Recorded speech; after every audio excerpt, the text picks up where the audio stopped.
Hi అండి. బోరుగడ్డ అనిల్ కుమార్. ఇతను నిన్న ఒక వీడియో రిలీజ్ చేసిండండి. ఎందుకంటే సోషల్ మీడియాలో బోరుగడ్డ అనిల్ ఎక్కడికి పోయిండు? అతను జైలు నుంచి రిలీజ్ అయిన సంగతి కూడా పెద్ద లీక్ అవ్వలేదు. పోలీసుల కళ్ళు గప్పి ఎక్కడికైనా పారిపోయిండా? ఏంటని చెప్పి గత 2-3 రోజుల క్రితం సోషల్ మీడియాలో ఈ వార్త అనేది బాగా వైరల్ అయిందండి. అయితే ఇతను ఏం చేసిండు తెలివిగా, నా గురించి చెడ్డ ప్రచారం జరుగుతుంది, నేను కోర్టు నుంచి బెయిల్ తెచ్చుకొని రిలీజ్ అయినా కానీ నేను ఎక్కడికో పారిపోయాను అన్నట్టుగా సోషల్ మీడియాలో ఈ వార్తలు బాగా వైరల్ అవుతానన్న ఉద్దేశంతోనే వెంటనే ఆయన స్పందించి, నేను ఎక్కడికి పారిపోలేదు, నేను కోర్టు ద్వారాగా బెయిల్ తెచ్చుకున్నాను, మా అమ్మకు ఒంట్లో బాగోలేదు, సీరియస్ అయినప్పుడు చావు బతుకులలో ఉన్నప్పుడు నేను కోర్టుకు విన్నవించుకున్నాను, నన్ను కొన్ని రోజుల పాటు విడుదలైతే చేసింది, నేను ఎక్కడికి పారిపోలేదు అని చెప్పి నిన్న ఒక వీడియో రిలీజ్ చేసిందండి. అయితే ఇక్కడ కొద్దిగా అనుమానం అనేది కలుగుతుంది. ఎందుకంటే బోరుగడ్డ అనిల్ కోర్టుకు ఇతను ఏమని విజ్ఞాపన చేసిండు? మా అమ్మకి సీరియస్గా ఉంది, మా కుటుంబంలో 5 అక్క చెల్లెళ్ళు, నేను ఒక్కనే మగవాడిని, మా అక్క చెల్లెలు మొత్తం కూడా సెటిల్ అయిపోయారు, ఎవరి కుటుంబం వాళ్ళే, నేను కానీ లేకపోతే మా అమ్మ చనిపోయే అవకాశం అనేది ఉంటుంది, కాబట్టి నేను కోర్టుకు విన్నవించుకున్నాను, దయచేసి మా అమ్మని నేను చూసుకోవటానికి, నేను బ్రతికించడానికి, ఆపరేషన్ చేయించుకోవటానికి నాకు బెయిల్ ఇప్పించండి అని చెప్పేసి కోర్టుకు విన్నవించుకుంది. అయితే సోషల్ మీడియాలో వచ్చిన కథనాల ప్రకారంగా ఇతనికి బెయిల్ వచ్చింది. బెయిల్ వచ్చిన తర్వాత ఇతను ఫోన్ స్విచ్ ఆఫ్ చేసుకోవాల్సిన అవసరం ఏముంది? First point. రెండో పాయింట్ ఏంటంటే, ఇతని తల్లిగారు మొబైల్ కూడా స్విచ్ ఆఫ్ చేశారట.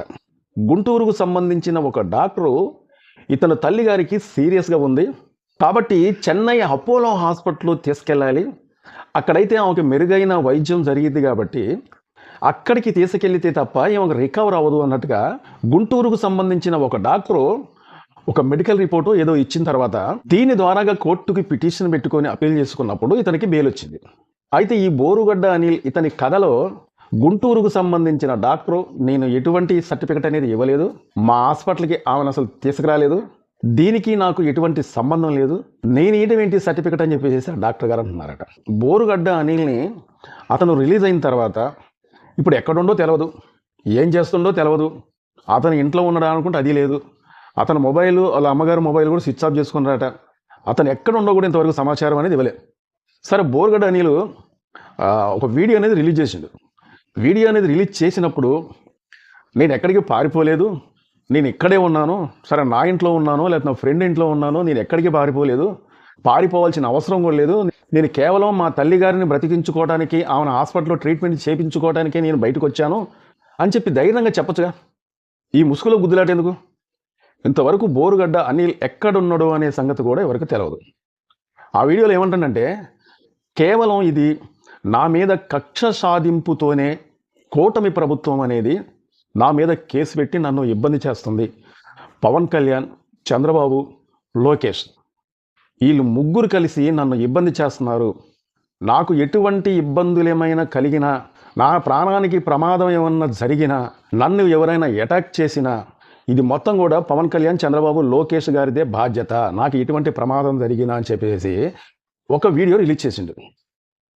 అంటే ఇక్కడ అర్థం కాని విషయం ఏంటంటే, ఒకవేళ అంటే అట్లా జరగకూడదు కానీ, ఒకవేళ ఎవరికీ సంబంధం లేని ఒక వ్యక్తి వచ్చేసి ఇతని మీద అటాక్ చేసినా కానీ చివరకు ఇది కూటమి ప్రభుత్వంలో ఈ నాయకుల మీదకి వెళ్ళాలన్న ఉద్దేశంతోనే. సరే, బోరుగడ్డ అనిల్ని నేను ముక్కుసూటిగా ఒక ప్రశ్న అడుగుతున్నా, మీ అమ్మకు పిల్లలు మీరే కదా, ఒక 5 అక్క చెల్లెళ్ళు మీరు అని చెప్పారు కదా, మరి మీ అమ్మకు సీరియస్ అయినప్పుడు మీ అమ్మను చూడటానికి, మీ అమ్మని బ్రతికించుకోవటానికి, మీ అమ్మ బాధల్లో ఉంది, అనారోగ్యంగా ఉందన్న ఉద్దేశంతో నువ్వు బెయిల్ తీసుకొని బయటకు వచ్చినావు కదా అనిల్, మరి అలాంటి అమ్మ పవన్ కళ్యాణ్ గారి, చిరంజీవి గారి అమ్మ కాదా? ఆమెను ఇష్టం వచ్చినట్టుగా ఎవరు వినని మాటలు, ఎవరి అనని మాటలతోనే సంబోధించావు కదా, మరి మీ అమ్మ లాంటి అమ్మ వాళ్ళ అమ్మ కాదా? మరి మీరు జైల్లో ఉన్నప్పుడు మీ పిల్లలు మీకు గుర్తొచ్చే ఉంటారు, మరి మీకు పిల్లలు గుర్తొచ్చినప్పుడు ఆ పిల్లలు ఏమన్నా ఇబ్బంది పడతారేమో నేను లేకపోతే అని చెప్పేసి మీకు ఆలోచన వచ్చినప్పుడు పవన్ కళ్యాణ్ గారి పిల్లలు మీకు ఏ విధంగా అనుబుద్ధయిందండి? చిరంజీవి గారి తల్లిని కూడా మీకు ఏ విధంగా అనుబుద్ధయిందండి? అంటే మీ పిల్లలే పిల్లలా? ఎవరి పిల్లలు పిల్లలు కాదా? అంటే మీకెంత మీ పిల్లల మీద ప్రేమ ఉందో, ఎవరన్నా మీ పిల్లల్ని ఒకవేళ అంటే మీరు ఎలాగ సహించరో అవతల వ్యక్తి కూడా అంతే. ఇష్టం వచ్చినట్టుగా నోటికొచ్చిన మాట ఆ రోజున అనకపోతే చంద్రబాబు నాయుడు గారిని ఏమన్నారో తెలుసుగా. లోకేష్ గారిని ఇష్టం వచ్చినట్టుగా మాట్లాడారు.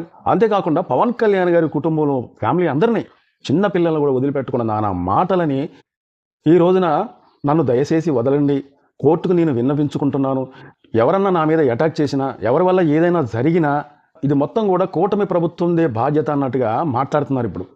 మరి మీకు అంత భయం ఉన్నప్పుడు ఈ దొంగ నాటకాలు ఎందుకండి? ఫోన్ స్విచ్ ఆఫ్ చేసుకోవాల్సిన అవసరం ఏముంది?